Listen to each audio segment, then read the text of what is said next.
ফেৰগাঁও খাগ্ৰাবাৰীত 22 সংখ্যক ৰাষ্ট্ৰীয় অন্থাই গৌৰৱ বডোচা ভলীবল প্ৰতিযোগিতা চূড়ান্ত জয়ী অসম ৰাজ্যিক বিদ্যুৎ পৰিষদ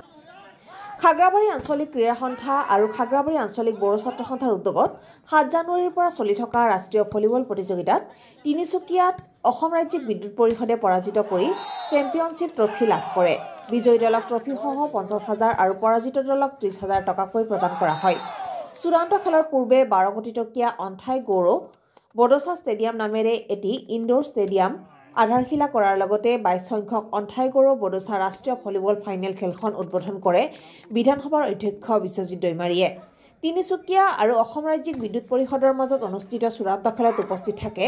বিটিচিৰ ক্ৰীড়া আৰু যুৱ কল্যাণ বিভাগৰ কাৰ্যবাহী সদস্য দাওবৈচা বড়ো ক্ৰীড়া সংগঠক লক্ষীৰাম বড়ো ইএম ৰণেন্দ্ৰ নাৰ্জাৰী আদি বিশিষ্ট নেতা আৰু ক্ৰীড়াপ্ৰেমী লোক উপস্থিত থাকে north east live today Khairabari ABSU নিখিল বড়ো ছাত্ৰ সন্থা আৰু খাগ্ৰাবাৰী স্পৰ্টছ এছ'চিয়েশ্যনে যৌথভাৱে ইয়াতে তেখেতৰ স্মৃতিত এটা ৰাষ্ট্ৰীয় পৰ্যায়ৰ সৰ্বভাৰতীয় ভলীবল কম্পিটিশ্যন ইয়াত দি থাকে আৰু সেইটো এইবাৰ মানে 22তম হৈ গ'ল আগতে মানে কি কয় ইয়াতে বাহিৰৰ পৰাও মানে কিবা কৰাৰ কাৰণে চেষ্টা কৰিছে এতিয়াও ভাৰতবৰ্ষৰ বিভিন্ন ৰাজ্যৰ পৰা ইয়াত মানে ভাগ লয় গতিকে সেইটো এটা অসমৰ ভিতৰত এটা মানে কি কয় আপোনাৰ উচ্চ তাপমানৰ এটা খেল মানে প্ৰতিযোগিতা হেয়া গতিকে আজি ইয়াত ভাল লাগিল আজি এছএবি আৰু তিনিচুকীয়াৰ টিমৰ লগত আজি ফাইনেল আৰু ফাইনেল খেলখন উদ্বোধন কৰিবলৈ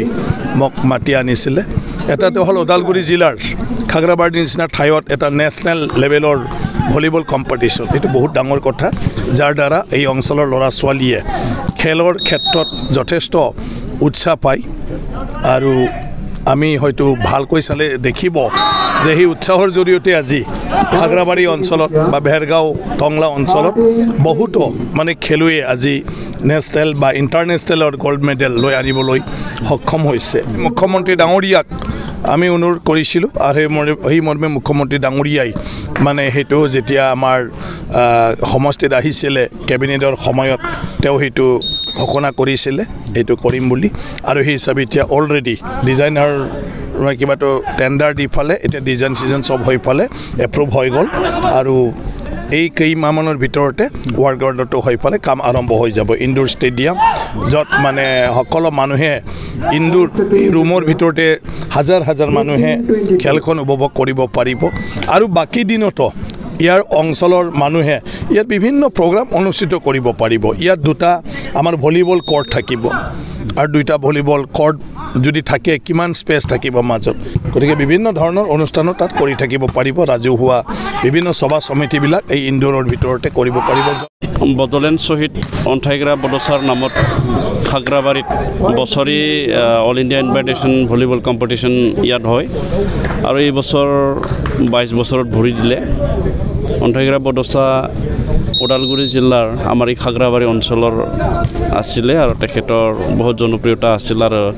বডোলেণ্ড আন্দোলনত তেখেতৰ ভূমিকা বহুত ইনফ্লুৱেঞ্চিয়েল আছিলে আৰু এই অঞ্চলৰ মানুহ বা আমি সকলো ৰাইজে একেলগে হৈ তেখেতৰ স্মৃতি ৰাখিবৰ কাৰণে তেখেতক চিৰস্থায়ী জীয়াই ৰাখিবৰ কাৰণে তেখেতে যে আমাৰ সমাজৰ কাৰণে এই অঞ্চলৰ কাৰণে বা বড়ো জাতিৰ কাৰণে যি অৱদান দি থৈ গ'ল এইখিনি চিৰস্থায়ী যোগামী কৰিবৰ কাৰণে আমি এই খেলটো অনুষ্ঠিত কৰা হয় আৰু আমাৰ বিটিআৰ চৰকাৰৰ তৰফৰ পৰা এই খেলখন পাতিবৰ কাৰণে বছৰি আমি 5 লাখকে আৰ্থিক সাহায্য দিয়া হয় আৰু হেতুৰ দি এই খেলখন 22 বছৰ ধৰি চলি আছে আৰু মই আশা ৰাখিছোঁ নৱপ্ৰজন্মই নিশ্চয় তেখেতক চিনিব আৰু তেখেতৰ যি আমাৰ সমাজৰ কাৰণে জাতিটোৰ কাৰণে যি অৱদান দি গৈছে সেইটো নিশ্চয় শ্ৰদ্ধা হৈ থাকিব